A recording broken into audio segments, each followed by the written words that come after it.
Magandang araw, magandang gabi. So now it's been a long time na hindi tayo nakapag-upload dahil sa gawa ng tayo busy sa ating trabaho. At ngayon nandito naman tayo sa ating bagong komentaryo o pagbibigay ng konting opinion dito sa ah, pag-interview kay Senator Bato de la Rosa na dating Chief of Staff ng PNP sa panahon ni former President Duterte. At ngayon ay mapakinggan at mapanood natin maigi kung paano binanatan ni Senator Bato de la Rosa itong si dating leader ng Alex Bongcayo Brigade na ngayon ay isang congressman na si Paduano dahil sa ginagawa nitong walang ibang ginagawa kundi mag-citing of contempt sa mga hindi niya gusto o hindi niya type o hindi niya crush sa madaling salita. Pag hindi niya gusto yung mga sinasagot at hindi ka sumasang-ayon sa kanyang gustong dapat na iyong isasagot ay automatic ikaw ay kanyang isa-citing of contempt.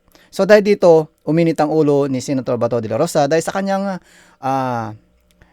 ka-PA mayor na si dating former director FIDIA General Wilkins Villanueva dahil sa ito ay kanyang pag-citing of contempt dahil sa hindi niya nagustuhan nito ang mga sagot ni dating former FIDIA Director General Wilkins Villanueva. At ngayon ay mapakinggan natin, pero bago natin ito simulan ay please naman kung bago kayo sa aking channel ay please naman huwag makalimot mag-subscribe, mag-like at mag-share at pakihit na rin all notification bell para maging updated kayo sa mga video aking i-upload. At ngayon sisimulan natin na panonood. May buntag, Admar at MJ at sa ating mga taga-subaybay. Magandang umaga sa ating lahat. Opo, good morning din sa lahat ng mga kapwa ninyo, kabalyerol, na high blood dito sa mga ginagawa ng House Quadcom. Sir, ano pong pakiwarin ninyo doon sa ginawa na pag-contempt kay former PDEA Director General Wilkins Villanueva? Makikita mo naman sa hearing kung anong ginawa nila kay Wilkins Villanueva. Talagang super abuse of power yung ginagawa nila. Dahil lang hindi nila gusto yung katotohanan na nanggagaling kay General Wilkins Villanueva. Sabihin na kanila na lying. So anong magagawa ni Wilkins? That's the truth as far as he is concerned. Tapos sa kanila, sa Quadcom, that's a lie as far as Quadcom is concerned kasi sarado ng utak nila talaga na talagang gusto nila makuha yung naratibo na gusto nila. So, hindi po maganda ang nangyayari sa ating bansa ngayon. Hindi na talaga maganda. Sobra ng abuso.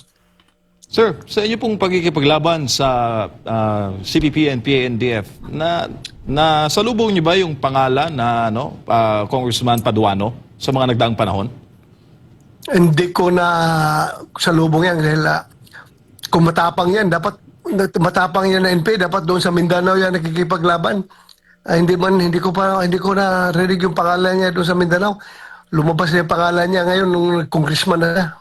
Hindi ko kilala yung tao niya noon. Opo, kasi marami din po sa mga produkto ng Philippine Military Academy ang nag-question dito nga sa nakaraan ni Congressman Paduano sa ilalim po ng Alex Bongcayo Brigade na kini-question na ang mga PA mayor na nalagay sa pamahalaan nagsilbi po at nagbuwis ng buhay. Pero siya, sa nagdaang panahon, ano raw ang naging ambag niya sa bayan? Pagsira ng ating bansa. Pagsira. Gusto lang sirain para ito malugmok at sila maghari-harian. At yan ngayon, ginagawa na niya ngayon through the legal forum, Diyan na sa talagang lumalabas na nananalo sila ngayon dahil yung parliamentary struggle nila ay talagang nakuha na nila dahil nakapasok na sila sa Kongreso. Andiyan na sila. So, yun nangyari ngayon. Binibigyan natin ng tsansa yung mga taong kalaban ng Estado para sirain ang ating Estado from within, hindi from the outside, from within, mismo sa ating gobyerno. They are using democracy to destroy democracy. They are talagang yung kanilang duplicitous na mga estratehiya ay gumagana. Opo. At anong pakiwari naman Sen ng mga taong nakakasalubong po ninyo? Imong mahimamat kada adlaw na nakakausap po ninyo araw-araw. Sa nangyayari po dyan sa mababang kapulungan ng Kongreso sa Quad Investigations? Wala akong nasalubong at nakausap na tao na natutuwa sa ginagawa nila. Lahat ng nakausap ko ay galit na galit sa ginagawa nila. Ultimo, ordinaryong tao ay talagang galit na sa kanilang ginagawa. So, wala pong kabutihan na naibigay ang kanilang 13 na hearings, no? Sobra talaga, no? Umabot ng 13 hearings just trying to demolish the Dutertes, but nagkamali sila. Iba ang dating sa taong bayan sa kanilang ginagawa. Ang taong bayan ay lalo nagagalit at lalo napamahal si Pangulong Duterte. Nakita nila ang diferensya sa takbo ng gobyerno ngayon at gobyerno noon. Opo. Maliban po kay General Villanueva, ito pong active police colonel. Police Colonel Grijaldo, nilipat din pala sa House of Representatives sa kabila po ng kanyang medical condition. Sen, meron po kayong share na larawan sa inyo pong Facebook at nag-viral po ito. Sobra talaga, MJ at Admar. Sobra na yung ginagawa nila. Yun nga, kinisyon ko pa rin nga yung aming liderato sa Senado, no? Sinabi ko, alam nyo, pag ganito palagi mangyayari, chances are yung mga tao na who are trying to seek redress dito sa Senado because of the abuses that they are experiencing from the lower house, ay mawala na ng pag-asa sa buhay dahil iniisip nila, titingnan nila. Pumunta ako sa Senado, nagsalita ako ng katotohanan para malaman ng taong bayan kung anong nangyayari. And yet, hindi ako kayang dipinsahan ng Senado. Ngayon, ito, nirisbakan ako ng House of Representatives, kinulong ako ngayon dahil galit sila sa aking pagsawalat sa katotohanan.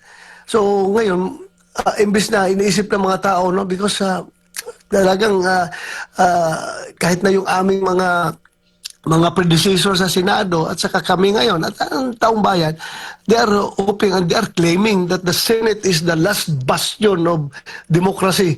Kung ang lahat ng ibang mga ahensya ng gobyerno ay nawawala na ng nawawala ng saysay sa kanilang demokrasya, pero ang Senado ay nandyan para mangingibabaw ang demokrasya sa buong Pilipinas. Pero with what is happening, baka magdalawang isip na yung ibang tao na hindi na ako pupunta sa Senado, hindi na ako magsalita dyan ng katotohanan, hindi pala ako kayang dipinsahan. Ngayon tuloy, ako tuloy ngayon nirisbakan dito sa mga tinamaan sa aking pananalita, pawang katotohanan at tama lang na kinulong tuloy ako ngayon dito. So, masakit para sa akin na parang bang ganun na lang sila ka-powerful at ang Senado ay walang magagawa tungkol sa mga ganung klaseng bagay na mga pang-aabuso, no?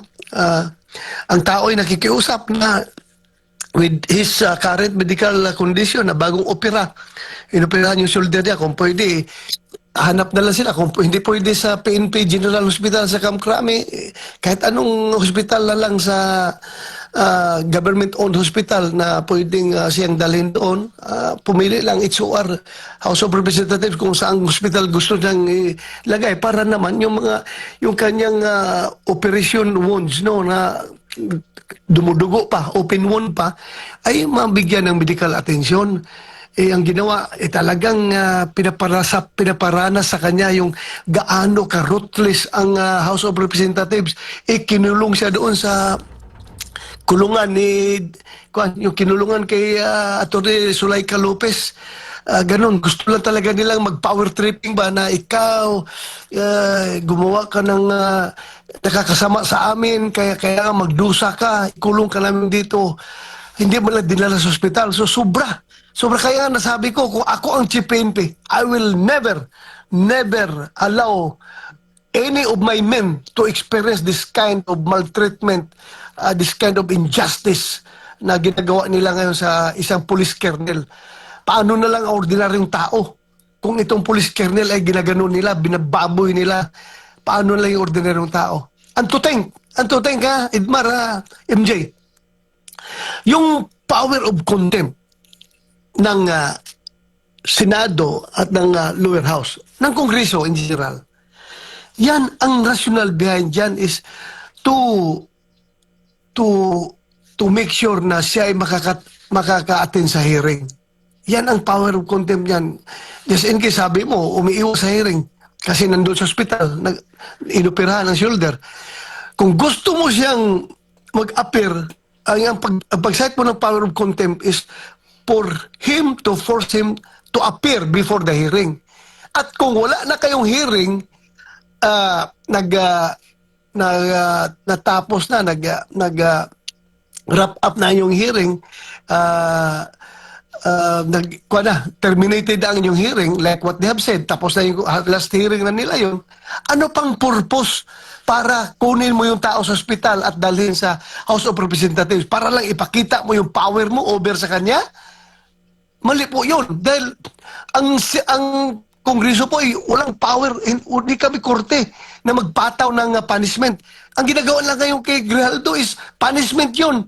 Punishment yun sa kanyang sinasabi na hindi maganda na napasama yung napasama daw yung napasama yung imahe ng Quadcom. Punishment yung ginagawa nila, hindi yun yung to compel his presence during the hearing. Dahil wala ng hearing. Tapos na, nag-terminate na yung kailangang investigation.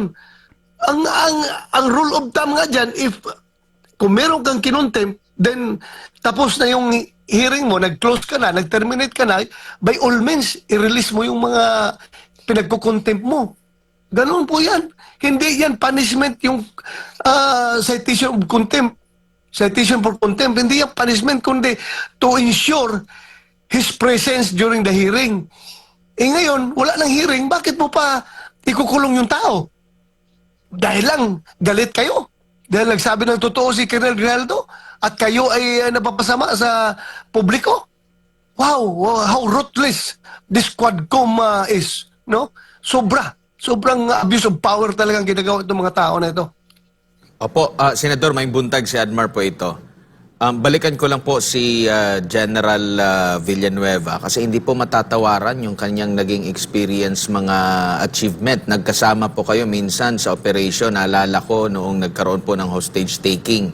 No, doon sa Davao, kayo po talagang dalawa at yung isa pa ang nanguna talaga doon. And along the way, tinaya na po niya yung kanyang buhay, lalo na sa paglaban po sa illegal na droga. Nakita po natin yan, talagang hands-on po siya sa mga every operation. Tapos ganito lang po ang mangyayari, kukwestiyonin yung war on drugs. Ano na lang po yung message natin na naipapadala nito sa public, lalo na doon sa mga gusto na masawata talaga yung illegal na droga?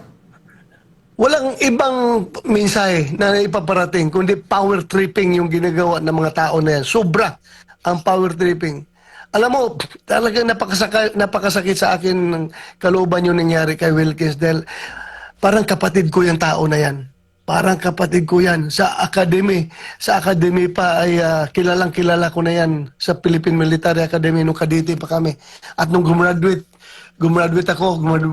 siya, ay namumonitor ko yung kanyang mga accomplishments sa Philippine Constabulary, sa PNP, hanggang sa pumunta siya sa NARCOM at sa PDEA. Talagang walang atrasan yan, puro trabaho ang ginagawa ng tao na yan. Kaya nga yan, nagkakapangalan, nakikilala bilang isang magaling na operative dahil talagang buhay niya, palagi niyang sinusugal para lang magampanan yung kanyang trabaho. In fact, nagbanggit mo naman yung hostage rescue operation na ginawa namin doon, laban doon sa mga hostage taker doon sa Dapicol, if you can remember, di ba? I was then the battalion commander. There were around 500 people under me. Si Wilkins naman is one of my company commanders. Meron siyang around 100 policemen under him. Pero pagdating doon sa very crucial na close quarter battle na ginawa namin when we conducted the hostage rescue operation doon sa Dapicol, alam mo, nag-form kami ng 8-man team para mag-execute nung plano, nung rescue operation. 8-man team. At alam mo kung sino kasama doon? Ang nag-lead doon, ako ang number 1 assaulter. Number 2 assaulter, si General Colonel Evangelista, if you can remember. Number 3, si Captain Wilkins Villanueva. And the rest, yung 5 tao ay puro mga PNCO na. You can just imagine, pwede naman namin iutos yun. Kasi ako, battalion commander ako, may 500 ako na tauhan. Pwede ko mang-i-delegate sa mga tao ko. Si Wilkins naman, mayroon siyang 100 na tauhan. Pwede niyang mag-utos sa mga tao niya. Pero kami mismo ang nag-conduct ng rescue operation dahil alam namin kung gaano ka-crucial yun na operation. Sabi namin, kung mamatay man tayo, at least tayo namatay, hindi yung tauhan natin. We have to lead by example, Admar. Talagang kami ang nag-assault doon at na-rescue namin yung mga hostage taker, mga hostages at napatay namin yung mga hostage takers. Talagang pinipersonal namin yun, dinidibdib namin yung trabaho namin, Admar. Okay lang kung tayo ang tamaan ng bala, Wilkins, huwag lang yung mga tauhan natin. So tayo, let's go. Tayo ang mauna sa operasyon. So ganun po, kadedicated si Wilkins Villanueva pagdating sa trabaho.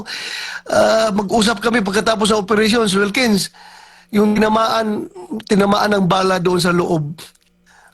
Kung yung bala na yun sa atin tumama, ano mangyari sa mga anak natin, Wilkins? Ang liliit pa ng mga anak natin. Sabi ni Wilkins sa akin, sir,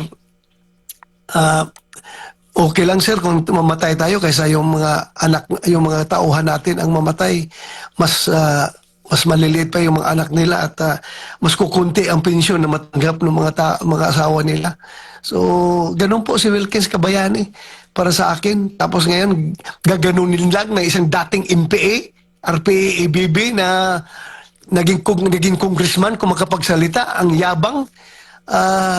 Siya lang may hawak ng absolute truth. Yung ibang tao, wala nang lying na lahat ng tao. Siya lang may alam ng katotohanan. Ay nako, napakasakit para sa taong bayan at para sa mga sundalo at mga pulis na nakipaglaban dito sa mga NPA na ito. Tapos ngayon sila nakapasok sa Kongreso at sila na ngayon ginagamit ng power ng Kongreso para makabawi dito sa atin. I don't see the napaka-unfair ng mundo pagdating sa ganung sitwasyon. Talagang masama ang loob ko para kay Wilkins dahil kilala ko siya kung gaano siya katino na tao, gaano siya ka-dedicated sa kanyang serbisyo. Po. Senador, dito po sa investigasyon po, no, lalo na dito sa halimbawa dito po sa confidential funds po, no. Gaano ito kadelikado kasi parang binubuksan nila itong nagiging sistema ng pamahalaan, lalo na binubuksan nila ito dito sa mga magiging or kalaban ng estado kasi alam naman natin yung purpose ng confidential fund. No, ngayon binubusisi nila at pinaka-recent yata meron daw 1,000 na pumirma daw doon sa kontrata na hindi ma-verify doon sa Philippine Statistics Authority. So kung ito po ay talagang pababayaan nila, ang dami pong mga ahensya ng gobyerno, lalo na ang Office of the President, na meron din ganitong uri ng confidential fund. So papaano ngayon yung pamamaraan na paglaban natin, lalo na doon sa mga terorista, sa mga kumakalaban sa Estado? Kasi parang binubuyang-yang natin sa kanila yung nagiging sistema po, delikado para sa national security. Ano po nakikita nyo dito, Senador? Ganito lang yan, Admar. Kapag ang kaliwa ay ginagamit ng gobyerno, sila nakikianib sa kaliwa para sirain yung kanilang mga kalaban sa politika. In the end, the whole nation will suffer. Kasi sila rin mismo, ay alam mo na yung mga kaliwa na yan, talagang maghanap ng paraan yan. Ultimately, hindi lang yung kalaban lang sa politika, sila mismo, magsisisihan sila. Sila rin mismo kakainin sa kanilang diskarte na ginagawa ngayon. I tell you, magsisisihan sila in the end. Dahil itong mga magkakaliwa, hindi yan hinto. Pinagbigyan mo ito ngayon at talagang tuloy-tuloy na yan. So, what will happen? The ultimate winner of all this political brouhaha are the leftist groups. Yung CPP, NPA, NDF, sila ngayon ang standing tall na tumatawa habang nag-aaway yung Marcos at Duterte. Sila ngayon ang panalo. Both Marcos and Duterte groups, blacks are losers pagdating dito sa sitwasyon na yan. Sigurado ako. Opo, maliban pa dito sa magiging masaya ang CPP-NP-NDF, yung mga nasa sindikato rin, particular na itong mga drug lord. Dahil biruin mo, ang mga nagiging convicted na mga involved sa illegal na droga, sila pa yung nagiging mga witnesses. Ayun nga, yun na nga, sobra sila ka, kwan, sobra sila kwan, no? Sobra sila they are so, ang term yan, masyado silang talagang, they are in dire need to have someone to speak bad about the Dutertes. Kaya, kinukuha na nila pati yung mga konbiktado at yung mga may kinakaharap na kaso. Yung si Colonel Pusang Alos, yung Colonel Acerto na yan. Ginamit nila ng husto para magsalita laban sa Duterte. Anong ginawa ni Acerto? Nung binigay niya sa akin yung informasyon na about sino yun? Yung hinahanap lang Chinese. Kalimutan ko na pangalan ng Chinese na yun. Yung hinahanap lang Chinese man, nasabi nila na economic advisor pa ni President Duterte. Michael Yang. Michael Yang, yung nagbigay siya sa akin ng informasyon about Michael Yang. Pumunta yan sa White House. Sabi niya sa akin, sir, ganito, may info ako na ganito. Sabi ko, kailan pa yung info na yan? Sir, anong year ba yun? Yung nangyari dyan sa Maykwan, sa Toril, yung Cebu Laboratory sa Toril, 2002 ba yun? 2003? Nangyari? 2002 pa yung info muna yan. Ngayon, 2016 na ngayon. 2002 pa yung info muna yan. Tapos 2016 na ngayon, hindi mo pa rin na-validate? Sir, ganito. Sige, sabi ko, sige, you are the deputy director ng PIDIG. I-validate mo yan at kung validated mo, operitan mo. Wala tayong pakialam kung sino yan. Dahil si President Duterte mismo, nung mayor pa siya, nagsabi sa akin, tingnan mo itong mga Chinese na aligid sa akin, kapag na-confirm nyo involved dito sa droga, upakan nyo. You know what to do. Conduct operations laban dito sa mga tao na ito. Huwag nyo pabayaan na mamamihasa kung sila involved. Yung informasyon na yun, dala niya, sabi ko, sige, operitan mo, i-validate mo. Kung validated, operitan mo. Alam mo ginawa niya, Acerto, imbis na i-validate yung information na dala-dala niya against Michael Yang, anong ginawa? Nag-facilitate siya ng pagpasok ng mga magnetic lifters na laman-laman yung napakalaking haul ng droga. Yung mga magnetic lifters na yun. Sila ang nagpa-facilitate sa custom kasama si Jimmy Guban, yung intelligence officer ng customs. Lumabas nga nung nag-imbestiga sa Blue Ribbon Committee si dating Senator Gordon, lumabas talaga na sila ang nagpapa-facilitate. Tapos ngayon, ito na. Gumagawa na sila ng istorya ngayon na Duterte daw, pinakamalaking sindikato pagdating sa droga. Dahil ang binapasihan nila, yung claim ni yung Mark Taguba na nililink na si Pulong Duterte at si Manscarpio through yung Small Abiliera. Ganito pong napakasimpleng napakasimpleng pagkaintindi na yun. Nililink ni Mark Taguba. Ngayon, si Mark Taguba, anong sabi ni Mark Taguba? Kung ako, sir, ay may kasalanan man dyan sa nangyari ngayon na nakapasok yung mga droga through the magnetic lifters, wala po akong kinalaman dyan sa droga, sir. Ang kasalanan ko po hindi sa droga, kundi yung TARA system. Bakit ko pinapacilitate yung mga pagpasok ng mga container bag na yan dito? Hindi ko po alam na droga ang laman yan. Kung alam ko lang, hindi ko ginawa yan. Pero ang kasalanan ko lang talaga is yung TARA system. Bakit ako nagbigay ng SOP? Ngayon, sabi niya na yung lumapit siya kay Small Abilira. Merong nag-introduce sa kanya kay Small Abilira para smooth flowing yung kanyang operasyon diyan sa customs. Naghanap siya ng sa sandalan.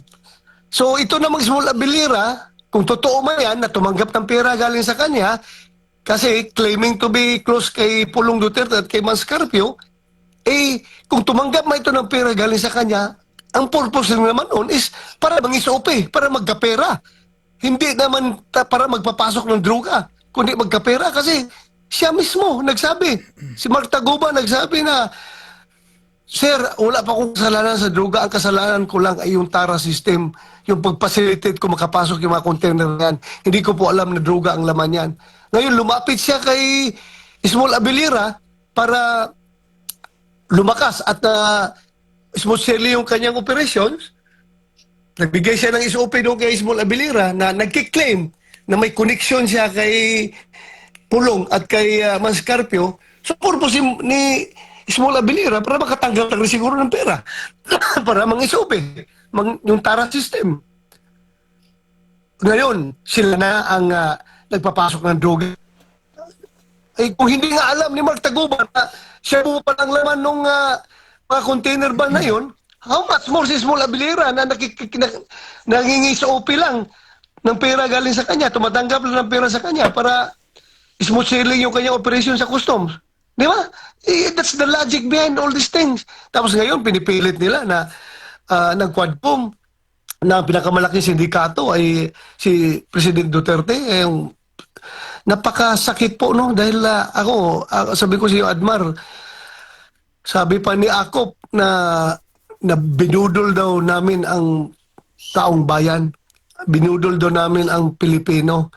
Ako, I swear before the graves of my fallen policemen who offered the ultimate sacrifice in the fight in our war on drugs. Yung mga tao ko na namatay, I swear before their graves na wala po kaming intensyon ni Pangulong Duterte na mabudol ang Pilipino. Wala po. Na kaya napakasakit sa akin yung sinasabi ni Congressman Acop na binudol namin ang Pilipino. Baka siya ang may intensyon na mambudol ng Pilipinas dahil sa pagpupumilit nila na palabasin na masama ang Duterte administration. Sila ang gusto mambudol. Opo, at nakapagtataka dahil umabot pa ng ilang taon after nitong bagong administration, doon nila binusisi ito ng husto, kapansin-pansin na talagang meron silang ibang target po, Senador, kundi ang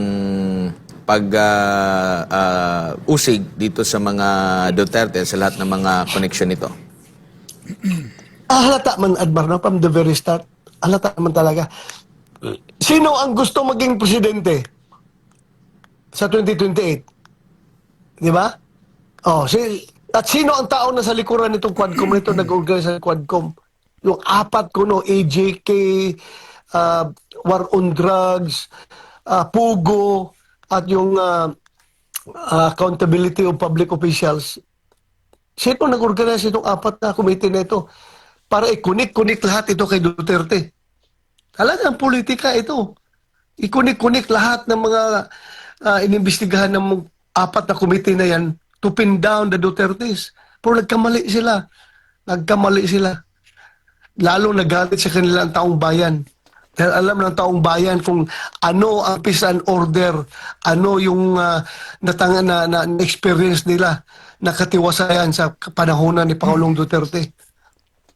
Opo, at mismong rating ni dating Pangulong Rodrigo Duterte makapagpapatunay niya nung pagbaba niya na napakataas ng kanyang ano. Kasi kung ipagbabasehan mo yung ibang mga administrasyon, pag nasa last part na ng kanilang termino, bumababa ang kanilang mismong mga rating. Pero si dating Pangulong Rodrigo Duterte, mas mataas pa doon sa kanyang, kumpara doon sa kanyang pag-upo, yung kanyang pagbaba, Senador. Kaya nga dahil dyan sa naramdaman talaga ng taong bayan kung anong klaseng liderato ang pinakita at pina-experience ni President Duterte sa kanila nung siya pa ay nanunungkulan. ibang-iba talaga, Admar. Yung yung talagang dinidibdib niya yung kanyang pagiging presidente, ginawa niya kung anong dapat gawin ng isang matino na presidente. Ginawa talaga niya lahat yun. So, kaya kahit anong akusasyon na pinupukol nila kay Pangulong Duterte, it would not make a dent yung paniwala ng taong bayan sa kanya dahil na-feel nila na-experience nila during the 6 years. Lalo na kung hindi naging si Pangulong Duterte ang presidente nung COVID, palagay natin, itong administration na ito ang nakaupo sa panahon ng COVID. Naku, awan ko kung anong nangyari sa Pilipinas. Okay, so napanood natin ang pag-interview kay Senator Bato de la Rosa ng Pulso ng Bayan at nakita naman natin kung ano ang kanyang reaction dito sa apat na committee na ito na ginawa sa House of Representatives na ito yung tinatawag na Quadcom. Okay? So itong Quadcom na to ay napanood natin dito na ito ay nilika para lamang sirain ang pangalan ng mga Duterte. Ito ay ang kanilang mga ang kanilang mga purpose dito sa kanilang committee ay para sa pogo, para sa mga drugs, at iba pang mga issue na maaari lang ibabato sa mga Duterte para masira preparation sa election para sa national election by 2028. At ngayon, kung ano man na inyong mga reaction o masabi dito sa pag-interview kay Senator Bato de la Rosa sa kanyang pagbira dito kay dating leader ng dating NPA na ano pangalan nito?